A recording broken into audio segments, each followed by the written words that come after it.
About the protests, people are concerned on different fronts. Will the military still be deployed this time around? Will there be confusion? Will there be loss of life and properties and the likes of that? This is coming because we have been alive long enough in Nigeria to know that things barely go as planned. The government, just like the police, sometimes are not our friends. They're out there to do what they want to do. On such matters, the human rights lawyer Effiong Inibehe has come out to point out a couple of things, and maybe we get to see what he has to say. I attended an interesting meeting called by the Inspector General of Police to discuss the end bad governance in Nigeria protest scheduled to commence on August 1st. The meeting also had in attendance the first PRO, Falana Adegborua, and some other civil society leaders and activists. The meeting was held visually this afternoon and had about 16 attendees. The meeting was convened by the IGP in response to the letter by Mr. Adegborua to the IGP on behalf of the Take It Back movement, as a TIB. It became necessary to invite other groups and individuals for a broader discussion.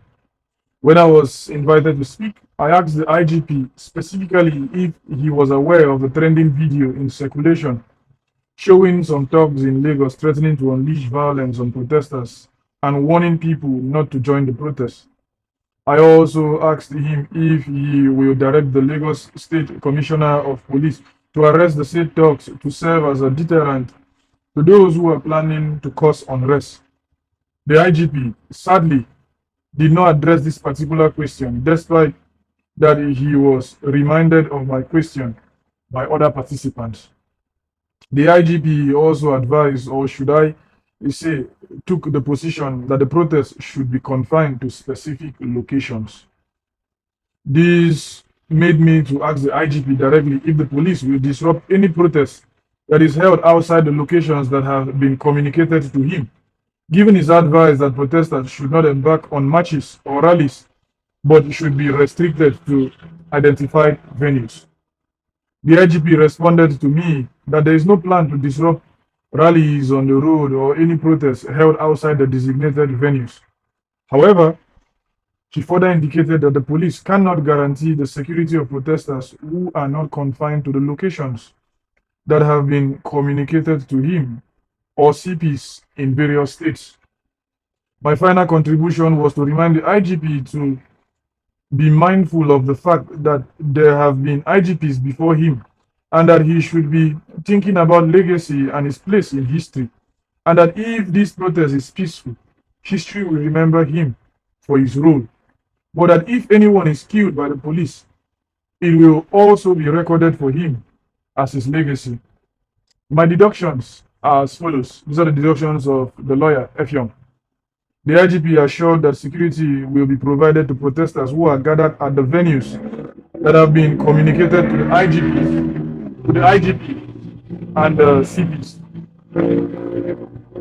The police has not taken threats made by government-sponsored talks. The police has not taken threats made by government-sponsored talks against peaceful protesters seriously. The police has accepted that there is nothing that can stop the protest from taking place. The IGP said that the military will not be deployed during the protest, but that they may be invited if there is violence that the police cannot control. I am encouraging people to write to the CPs in the various states and notify them of the places they want to converge. Rallies and marches should be done in coordinated manner. History will vindicate the just. This is how he always ends his posts, especially those geared towards human rights activism and the likes of that. There's a whole lot to take from what Effiong has pointed out here to us. History will vindicate the just. History will vindicate the just. this is a thing that we all should be looking at. This is the thing that we all should put our minds towards. These are the things we should look at. Same also for the president. History would, vindicate him, which is a thing I think is almost undoable because he has undone himself in the course of Nigeria's political history. He was out during the 90s protesting and all that. He was out in recent times, and people have raised such concerns as to a man who has asked for people to go out and protest in times past now has been given the mantle of leadership, and is still asking for extra time. And Effiong also pointed out a couple of things as to the rascality and crazy spendings of the country, of the government. Look at the amount of money they are budgeting. Let's listen to Effiong and hear what he has to tell us about this. This protest says end bad governance. So my first question is this.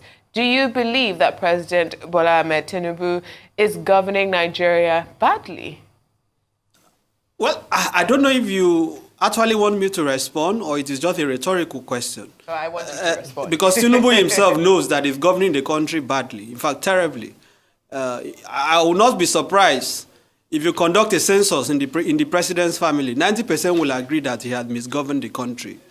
We have a situation where we were told that here is a master strategist, a man who had said it was his turn, a man who had told Nigerians that he was going to hit the ground running, a man who had made promises that immediately he assumes office, he would change the fate of the country for the better. What did we see? Immediately he came in, he started by appointing an embarrassing cabinet of about 49 ministers, unprecedented in the history of this country, and he did not knowing the economic situation of the country. And the individuals that he appointed, the man we were told was good at finding talents, were not people that are very inspiring, were not people that are really charismatic. And that is why we see the economy, we see the country being governed the way it is. So, is the president governing the country badly? The answer is yes. Is it in terms of the educational sector? What have they really done? The economy, everybody agrees that the economy is terrible. Security, people are being killed.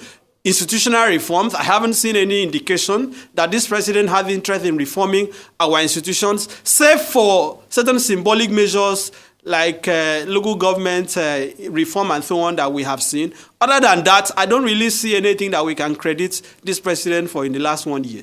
So, really, Nigerians have a legitimate reason to protest, and I think it would be unfair to say that people are just trying to protest for the fun of it. The president himself, as I said, knows that things are bad, and if he doesn't know, then he's living in an alternate universe, and that would be really regrettable.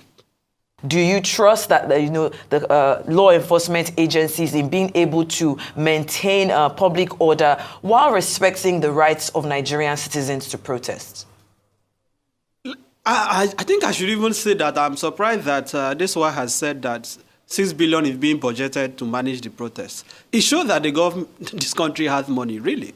Is this, are some people seeing this as an Owambe? What are they budgeting 6 billion for? But regarding your question, the Constitution is very clear, Section 39, that Nigerians have the right to freedom of expression. Section 40 guarantees the constitutional right to association and peaceful assembly. This right is not absolute because under Section 45, there are derogations to this right. For example, for the protection of public order, peace and safety and so on, the right to assemble may be curtailed where there is violence or riot. My concern is that the government is the one that is fueling the perception that this protest is going to be violent. I'm very active on social media. I haven't seen any indication that any person or group of persons are planning to unleash anarchy in the country. And let us even ask the question, how come that it is only when people are protesting against government or people want to carry out rallies against government that people will suddenly create this imaginary intelligence report that hoodlums, miscreants are going to unleash violence? We saw Asari Dokubo leading protests in support of Tinubu during the tribunal. Asari Dokubo, the SSS did not gather any intelligence that hoodlums will hijack it. As a matter of fact, I have also seen groups planning to hold counter rallies and protests in support of the government. The police have not said anything about it. So this impression that some people are planning to burn the country is just fiction. They keep making reference to NSAS, and I choose to characterize it as fraudulent historians. It is fraudulent history to say that the NSAS protest was a violent and anarchy. The truth of the matter is that the crisis we saw, the violence we saw during the NSAS, took place after Nigerians were killed. That was what triggered the violence. Even Kenya that they are talking about, until the police opened fire on protesters at the parliament in Kenya, the protest was entirely peaceful. So the question is, are they planning to unleash mayhem on the country? Are they planning to kill Nigerians to instigate violence? That should not be the approach. If the government is serious, they should understand that people have the right to protest and stop giving us fake intelligence. The IG says he wants the name of the protesters, he wants to know the routes, he wants to know the founders. The SSS on the other hand says no, we know those who are sponsoring it. So which one should we go for? This clearly shows that they are not serious. You cannot in one breath say, you know that foreign mercenaries are the one planning the protest, you have uncovered those behind it. At the same time, you are still asking for the identities of those who are behind the protest. Let the Inspector General of Police, let the SSS and the army. The army, surprisingly, is issuing a statement on a protest. We are not in a military dictatorship. What is the business of the military issuing a statement on the matter? That can't even be tolerated in a democracy. Let the military remain in the barracks. The police should deploy, in line with the provisions of the Police Act, should deploy police to ensure that those who are protesting are protected. Because the court have even made pronouncement on this matter. Let us assume for a second that they actually have real intelligence, which I believe they don't have. That they have real intelligence that this protest can turn to violence. The court have ruled that the police cannot stop protests because of apprehension of violence.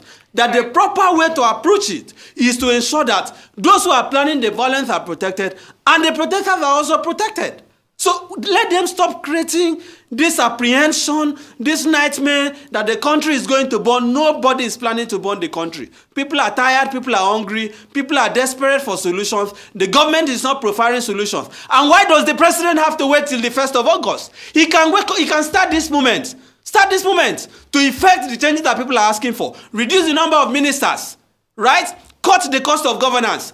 Tell Nigerians you are not going to purchase a new presidential jet with 150 billion. Tell us you have abolished the office of the first lady and the office of the first daughter and the first son, because we now have office of first lady, office of first son, office of first daughter. Can you imagine Bola Tinubu making a statement yesterday threatening Nigerians not to protest, and you are telling people that you are running a democratic country?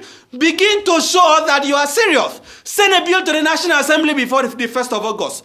Make IREV a legal requirement in our election. These are things that people are asking for. You can do this thing before the 1st of August, but they are not doing that. Begin the fight against corruption. You are not fighting corruption. You are telling people not to protest. You are not changing the country. You are telling people not to protest. You are investing billions, about 22 billion, to build a new residence for the vice president. You are planning to build 5 billion to presidential yacht, and you are saying Nigeria should not protest. Even the agbado that Tinubu promised Nigerians, people cannot buy anymore. You are talking about minimum wage of 70,000 that cannot buy a bag of rice. Nigerians have to protest. That cassava and agbado that he promised us, he should provide it. Nigerians don't have what to eat. And you are telling people not to protest. Right. What is the alternative? All these fake bishops, fake student leaders that they are using to tell people not to protest, people are not listening to them. People are not going to listen to them.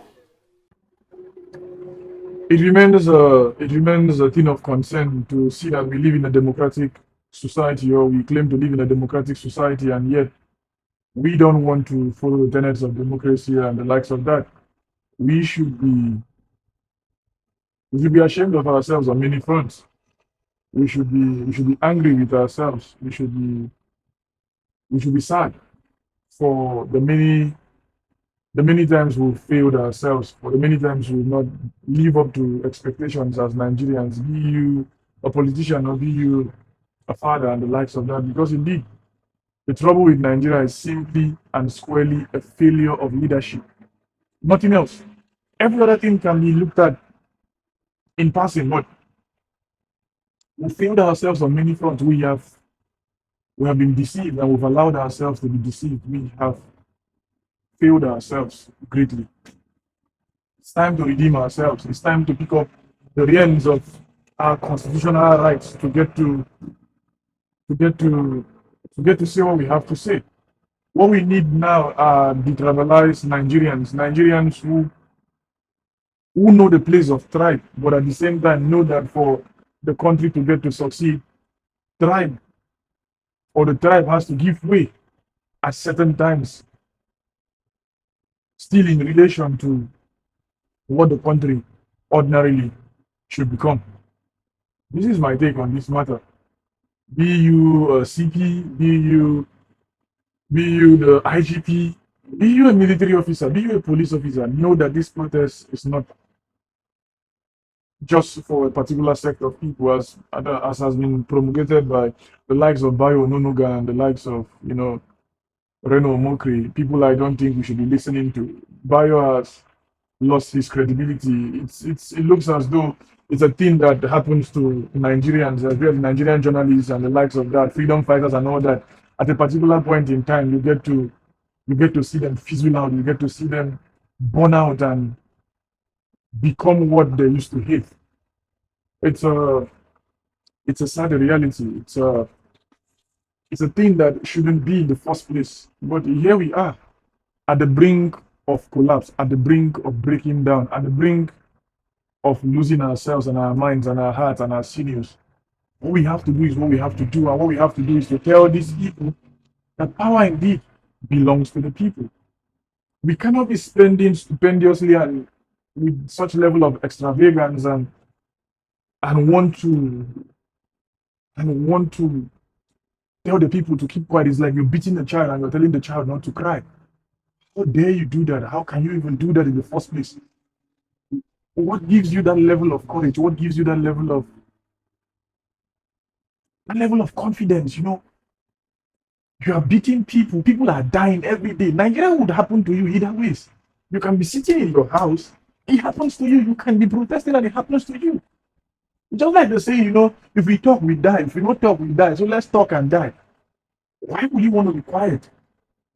You've been beaten. You've been betrayed. You've been abused. You've been insulted. You've been done all the things that are so despicable to be done to a human being. And you've been told to shut up. You've been told to keep quiet. You've been told it cannot be. It cannot be. Let nepotism go its way. Let tribalism go one side. Let bigotry be kept aside. Let us look at the fundamentals of this particular problem. What are they? Hunger, anger, suffering, poor infrastructure, economic hardship, the devaluation of the naira, and a whole lot of other things. International restrictions, cutting off of bilateral agreements between countries, diplomatic agreements and friendship gone south and the likes of that. Is this the type of place we want to be? Is this the type of country we want to see? I want to live in a better country. I want my brothers and sisters to have kids in a country that is sane, in a country that is safe, in a country that ordinarily should be what it's supposed to be. And at the moment, Nigeria, my Nigeria, your Nigeria is not giving us that. It's not becoming that particular stuff. Until we do this, we labor in vain.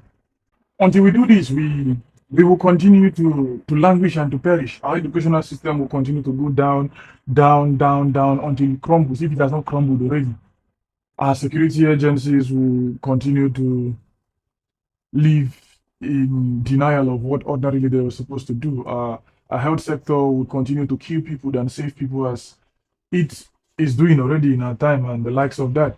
Our borders will be threatened. Our security would be threatened. It has already been threatened. There is unrest in Nigeria, from the Middle East to the south, to the northeast, to the north central, to you name it.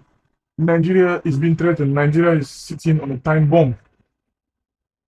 I understand your pain. I understand your fear for protest. I know what protesting in Nigeria can mean, and I know what it can become, and I know how it can go south. But between the devil and the deep blue sea, what do you do? Nigeria has failed you many times. Nigeria is still failing you. Nigeria will continue to fail you if you do nothing. We have to fix the politics, as DK will say. Until we have them in office, men and women with a heart for selfless service, no tribe, no tongue, just commitment to build a functional nation that fills us all with pride. Until we have them in office, men and women with a heart for public service, no region, no religion, just commitment to nation. Until we elect them, we labor in vain. Unfortunately, we have conducted elections. Unfortunately, our votes were not counted. Unfortunately, most persons don't trust the government. Most persons don't trust the outcome of the elections. That is also what we get to find in a democratic environment where the rule of law actually is not given the right chance it should be given. The judiciary has messed up the country greatly. The electoral commission also has messed up greatly, and we saw our future being sold out. Venezuela has happened in recent times, but the outcome of the elections down the road is not the same with what happened in our country. But we could see their reactions. When our people have nothing to lose, they have nothing to lose. They have to do what they have to do. And this is what we are saying, end bad governance. End bad governance. Bring happiness to the faces of the people. Bring solace to the hearts of those who have been bereaved. Help people not to die. Help people. Be with people. Stay with them. Help them. Don't kill them. We kill a whole lot in Nigeria. We kill our brothers and sisters. We kill our friends and our family members. We kill our relatives here and there. Because injustice anywhere is a threat to justice everywhere. It's so sad that we have politicians with little minds. We have a Senate president who ordinarily should be in jail. We have a president who ordinarily shouldn't be our president. We have a whole bunch of people who have nothing to do with government offices, who have nothing to do with public offices being in power. We are a people caught up in these circles. We are a people playing around the gallery. We are a people who really need to, stand up and speak up for our country. We are a people who must carry, like Nyerere would say, the flickering torch of Africa's freedom and raise it high, fan it back into flame. We have a whole lot to do, and we're not really doing enough. Whatever we think we're doing, we are not really doing enough. We can do better. We can do more. We ought to do more. Else, we labor in vain. We have to fix the politics. We have to kick against politicians in offices with their minds far away in London. We have to kick against, politicians, as DK will put it, who criminalize the state, who personalize criticism and terrorize dissent. For nothing in society kills us efficiently as a politician in high office with low mentality. Nothing kills us efficiently as a politician in office with minds in London, perpetual latecomers to every meeting, irritated by anyone with a different opinion, who see the people as a throne to sit on. Because like DK will say, today I saw a mysterious thing, a thing that vexed me to my very soul. Saw the black man dressed like a king, but crouching in the shadows with the begging bowl. Children were starving in fields of cassava, dying of diseases that palm kernel could cure. Homeless in a land of rock and timber. DK asked him, "Why are you here?" He said, "I am poor." Can you imagine? Being poor in a land of rock and timber, homeless there, dying of diseases that palm kernel could cure, begging in the dark. DK continues, he says, "Today I saw a mysterious thing, a thing that vexed me to my very soul. I saw the black man dressed like a king, but lying in the dust crying at my feet. His legs were sturdy like the Iroko. His forests were rich and teeming with game. His forests are rich and teeming with games. His muscles, they rippled like the proud Zambezi. Dike said, get up. She said, I am lame. How can you be lame when your legs are sturdy as the Iroko? With your forests rich and teeming with games. With your muscles, the way they rippled like the proud Zambezi. And you say you are lame. Dike continues. Today I saw a mysterious thing. How can I tell such a horrible story? I saw the black man dressed like a king, was standing like the lost by the highway. He huddles in a cage that had no gate. He could see where the keys to his chains were kept. He stood on clamps, but they had no weight. Dike asks, why are you here? Said, I am trapped. But how can you be trapped in a cage that had no gate? Seeing where the keys to your chains were kept, standing on clamps that had no weight, standing like the lost by the highway. How can you do that, oh Africans? How do you do that to yourself? How can that be? It's an irony. An irony beyond redemption, an irony beyond unraveling. It's something that cannot really be unraveled. Dike continues. Today I saw a mysterious thing. So shocking. I have no words to say. I saw the black man dressed like a king. But he was sharing a sleeping man with poverty. His poverty was a fat man with a bulging stomach, lying on his back beside a pot full of treasures. Dike maintains this reality was all he seemed to lack. That he could get up and remake his own future. For indeed, it's a reality. From Kenya to Zimbabwe to Uganda to South Africa to you name it, it's a reality. Unrest, problems here and there, confusion here and there. We don't look at ourselves as one. We don't want to solve our problems. We don't want to look at ourselves for what we are, for who we are, for what we can become. What can we become? Africans. What can we become? Better humans. What can we become? A people governed by a people from within themselves, a people loved, a people cherished. This is what we ought to do. This is what we must do. From my cell to your home, to your place of rest.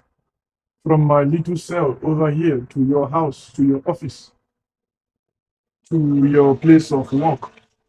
It's a clarion call, a call for us to reimagine our existence, we reimagine the way we think, we reimagine how life ought to be, to become people of great importance, to become the best of what we can become. That is what we are all expected to do. We can continue looking to the West for Twitter and Facebook. Africans, remember, did you know that the streets of Benin were wide and straight when the first Portuguese came walking down them in search of that king, Iwari the Great, whose name would echo, still echoes through time? Did you know that the mysteries of iron were first solved in Jos? That the Limpopo existed before it was found? That Ife predates the Berlin Conference and the throne in Borno is 1,000 years old? Did you know that Amina built a wall in Zaria? That Kano traded with the Western Sudan? That Nsibidi is a written language invented in Cross River, and the bronzes of Igbo still marvelous men? Did you know that the pharaohs of Egypt were most of them black? That Timbuktu was a city of libraries and intellect? That long before Christopher Columbus did it, Abubakar of Mali sailed across the Atlantic? Did you know that great Zimbabwe was a city in history? That Nzinga was a queen who would not be conquered, who would not be convinced of the merits of slavery, that Ethiopia is a kingdom that was never colonized? Did you know that the European came with more than the Bible? That the Zulus were cut down with the Gatling gun? That Chestwayo was exiled and Atahiro was killed? That our spirits were broken before they were done? Did you know that their textbooks were written to keep us dependent? That their classrooms were built to contain our minds? That truth is not foreign, we have the same rights to it. That our versions of reality are just as valid as theirs? Did you know that telling these stories could help to heal us? To find there were bridges in history between us? That we are not people come out of the darkness, that these borders and boundaries were crafted for us? But do I ask you these questions, O young Africans, just to make you complacent with tales from the past? What good would that do us in these broken lands where our future is blighted by corruption and waste? No. I ask you this question so you understand. We may pay the Chinese to build infrastructure, but the spirit of greatness cannot be imported. It's not something you cargo in then couple together. For no matter how friendly, no friend will give it. No matter how charitable, no nation will tell. There's no market in Dubai you can go to and buy it. No course in the US will teach it as well. It's something that's drawn out of blood and remembering, not something received. It's something that's taken to take back the right to write your own story. Greatness is something we carry within. So look to the West for Twitter and Facebook, but not for the way to your own destinies. This sun will not rise from London or New York to reclaim redemption. Africans, look to yourselves. We ought to channel our attentions where we ought to take them to, because I don't understand why are people like us who want to do the type of things we do. Why are people like us who want to go down the road we go down? Why we don't really care of the legacy we are leaving behind, how materialistic we have become, how stupid, how foolish our leaders are becoming by the day, how annoying we as a people are gradually becoming.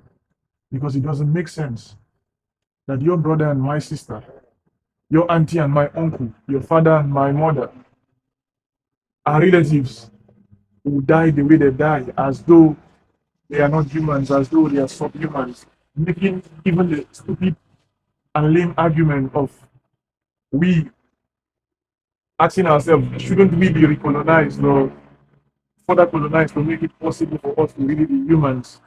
A thing that we shouldn't even be thinking. But a thing also possible to say in the 21st century, whereby we have continually allowed ourselves to be in the state of nature, to be in that brute state, whereby hospitals have nothing to do with the administering of life to people and maintaining of one's health, where roads get to see people's dead more than it gets to see people fly on them and travel, where airspace is devoid of the number of flights that ordinarily should be taken locally and internationally, where railway stations are now being built upon because people have waited so long for the railway and they're not coming. They're not coming anytime soon. They're not coming tomorrow. The railway stations are not going to be functioning anytime soon. The few we have will continually be there. The one in Abuja and Kubwa will not get more passengers than it is getting at the moment because of insecurity. The one in Obibo is not probably going to see the light of modern day technology if we continue the way we continue. The lines we have that we've placed on ourselves to divide us will continue to divide us in as much as we want to continually be divided. We can do better as a people, we can do better as a country, we can do better as a nation. We ought to do better. There's no going back on that particular stuff. We ought to do better. We can progress if we want to progress. We can grow if we want to grow. We can succeed if we want to succeed. We can channel our attention where it's needed. But it doesn't just go that way. It doesn't just happen how we want it to happen. We need to be serious. We need to take things seriously, we need to be there at the helm of affair. We need to see to it that things get to work the way they ought to work. That is what we must do. That is what we must do. That is what we ought to do. That is how we ought to go. That is the only way we can grow. Any other thing outside of this, we just labor in vain. We have to harness ourselves all together. We have to remember Dike at every point in our life. Teach his poems to our children. Make sure we internalize what he is saying alongside all men and women out there of truth. Public intellectuals ought to be truthful to themselves. They have to know that they have a following, they have an influence on the people. Politicians must do what they ought to do, or they have nothing to do in office. Ministers must administer to the ministry they have been given. The Minister of Road has to bestow roads. The Minister of Security has to bestow. The Ministry of Agriculture has to bestow food to the people. It has to see to it that a place like Biringkpa gains the security it gets and retain its name on the food basket of the nation. It has to see that there be peace in the north so that we get to get the food we normally get to get from them. Down the south, there have to be security. There has to be this harnessing of our own God-given talents, resources, and the likes of that. We mustn't be looking for what we shouldn't be looking for. The West, they're not coming to save you guys anytime soon. If the West should be doing anything, the West is looking for its own growth, and the West, its politics is devoid of morality to a great extent. It's just down there for its own interest. We have to learn that so we don't get to learn it the hard way.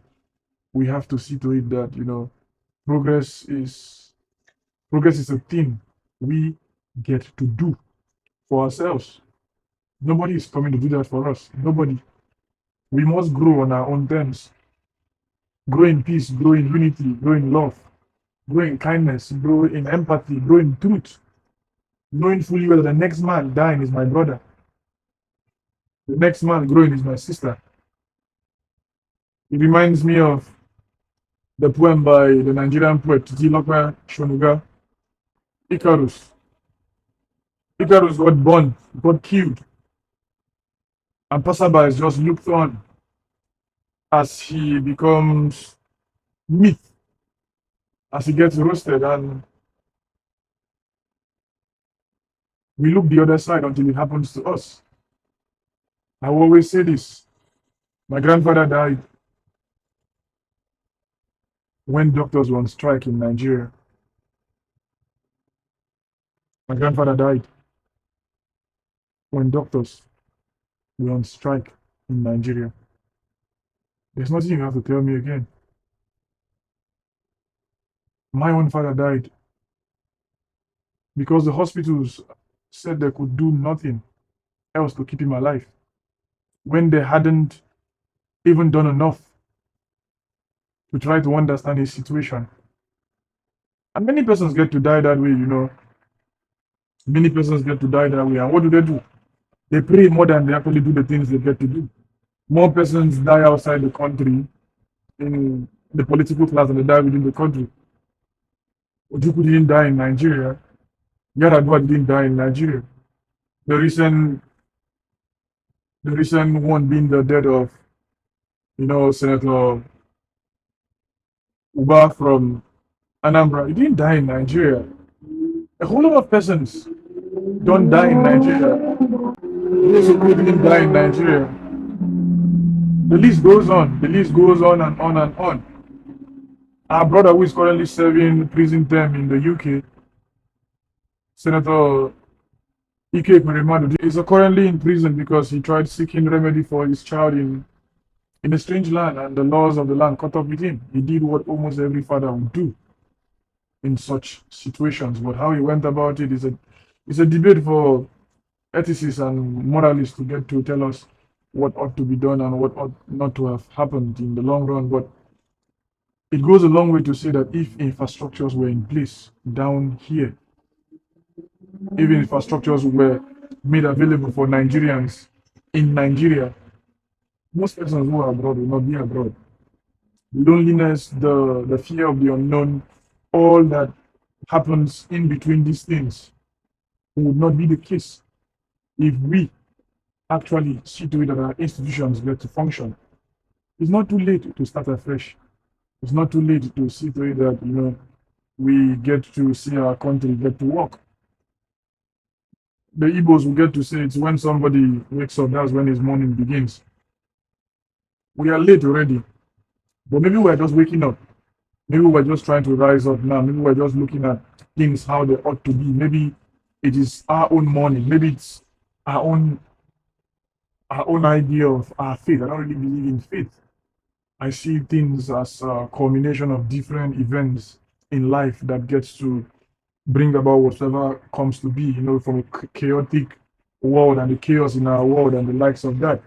But if anything should be taken out of this, is the advice by Chinua Achebe that we should keep our eye on history which neither fame nor personal favor concedes to. It doesn't look at that. History, that guy, it will pass terrible anathema on us after we must have finished our betrayal here. And to end the introduction to the trouble in Nigeria, Achebe said, we have looked at the 20th century and we've wasted it. Are we bent on making sure that we lose the 21st century? He said, God forbid. God forbid indeed, my people. God forbid. We mustn't allow ourselves to go down history as a people that betrayed themselves. We mustn't allow ourselves to go down as a people that failed to do what they ought to do. We are Nigerians, the giants of Africa. We are Nigerians, blessed with good weather, blessed with good season, blessed with human and natural resources. We mustn't kill our own. We mustn't see to it that we die. We mustn't be that stupid. We mustn't be as stupid as we want to allow ourselves to be. We can grow. We can soar higher. We can aim higher. We are not lazy people. We are not bad people. For those who are bad, it's because of the circumstances around their birth, around their nativity and existence. Majority of them that have seen to it, that they have become what they have become. It is what it is. It is what we must do. We must grow. We must continually make efforts to see to it that we aim and channel our attentions to where ought to be, to where we must go, to how we must grow, to what are the things we ought to do. Outside of this, we're heading nowhere. Outside of this, we are making no progress. Outside of this, we cannot go further. For Nigeria to grow, everybody's hand must be on deck. Everybody must be involved. Unfortunately, not everybody is going to be involved. But we can make efforts, conscious efforts, to see that this institution that some have labeled a geographical position, that some have labeled a geographical expression, come to take its rightful place in the geography of the world. It has taken a very, very long time to get to where we are. We ought to do better. We can do better. Whether it be through peaceful protest, a thing I support completely, wholeheartedly. Peaceful protest is the right of the people. You cannot beat a child and say they shouldn't cry. We ought to look at peaceful protest. We ought to embrace it. We ought to accept the fact, first and foremost, that there is a problem. Because there's a problem with the country. If there's no problem in the country, it means that you are not living in Nigeria, or you're not getting any information or any stuff from the country. There is serious problem in the country. There's a crisis of identity. Good people turning bad. We're having more hookup girls and boys who ordinarily don't want to be hookup, who ordinarily want to see themselves do other things, but who have found themselves caught up within the scale of this particular space. And it's a problem. It's a problem that has to be fixed. If you're a Yahoo boy or a Yahoo girl, if you are a hookup girl out there in Nigeria, know for sure that you ordinarily shouldn't be there. It is not a thing you chose. If you have chosen this freely, we can talk about that on a different scale, outside the realms of morality and all that, even within that realm. But most persons who went into fraud, who went into crime, it is because the system failed them. It is because the educational system failed them. It is because a whole lot of things went against their good. It is because a whole lot of things didn't go their way. A thing that shouldn't ordinarily be. It is because Nigeria happened to them. It is because Papa no sabi person, Papa, no sabi person, Mama, they respect Pikin. They respect Pikin. That's why in Dickens' poem, The Revolution Has No Tribe, he maintains squarely and says, the revolution indeed, it has no tribe. Because HIV is not from Kanuri. It will not spell of us and harm only the Hausa. People cross over the border and get to do a lot of things. We can listen to DK for that. DK Chukwumerije, I'm sure some of us know him, reminds us in his powerful poem, The Revolution, that the poem is titled The Revolution Has No Tribe. The revolution has no tribe. And that he reminds us that our destinies as Nigerians, no matter our tribe or religion, are inextricably tied together. What affects one affects all. Suffering neither knows tribe nor tongue. He says, and I quote him, "Do you not know that poverty is not an Ijaw man? He will not spare the rest of us and afflict only the Isha. He will step over the river and come across the border. So when the drums sound, let everybody answer. Do you not know that corruption is not from Nekede? He will not hear that Ife had no dealings with Modakeke. He will wake up all of our children at night with hunger. So when the drums sound, let everyone answer. Do you know that our enemies have no faces? That they are indigents of no state? That they come from no place? And if this boat capsizes, every one of us will go under. So when the drums sound, let everybody answer. Do not say, I am an Iroko when the forest is burning. Do not say, I am an Obeche when the forest is burning. Our differences will not prevent us from perishing together. So when the drums sound, let everybody answer. It has no tribe. Poverty. It is not an Ijaw man. It will not harm only a group of people and allow the others to go their way. It will jump across the fence and do what it ought to do to everybody. And everyone, all of us have been facing that. All of us have been here. We've seen people die, we've seen people perish, and nothing happened. How long do we want to see this happen? How long? How long? How long, my people? How long? How long? It annoys me, it pains me, it gives me too much anger in my spirit to talk about the state of Nigeria. Because there are too many problems, too many problems to be sorted out, too many problems to be looked into, too many problems, too many problems, too many problems. But we have to start somewhere because we don't have good hospitals, but yet we have allowances given to our political class to the level I cannot even comprehend nor imagine. It speaks the devil. It's sad. It's annoying. It's a lot of things, but not pleasing to the ear. It's not something we should be proud of one bit. That politicians can get away with the crimes they get to commit against the people, and yet we do nothing.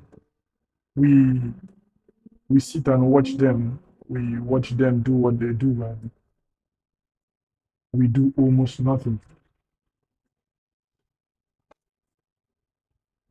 As for me and my conscience, I stand for a peaceful Nigeria. I stand for a united nation.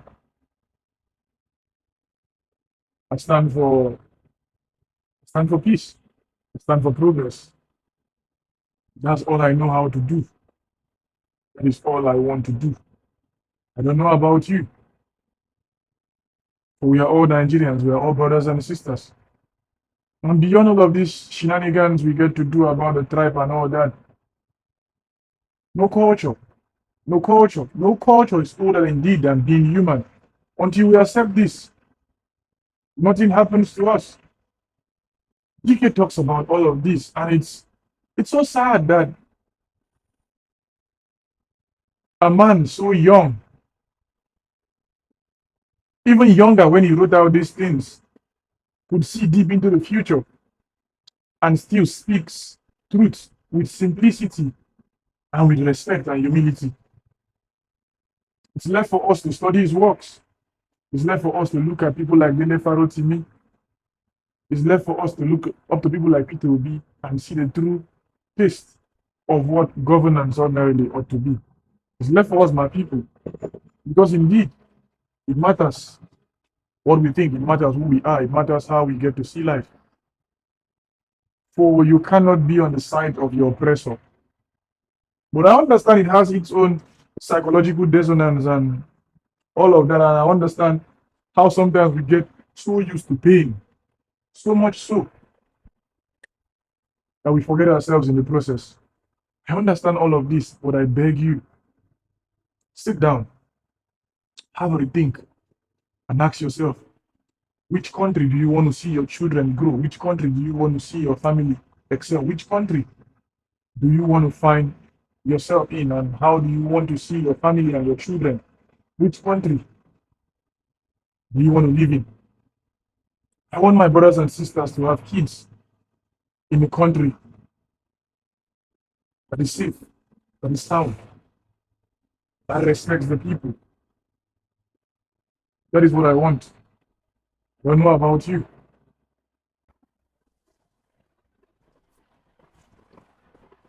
I don't know about you.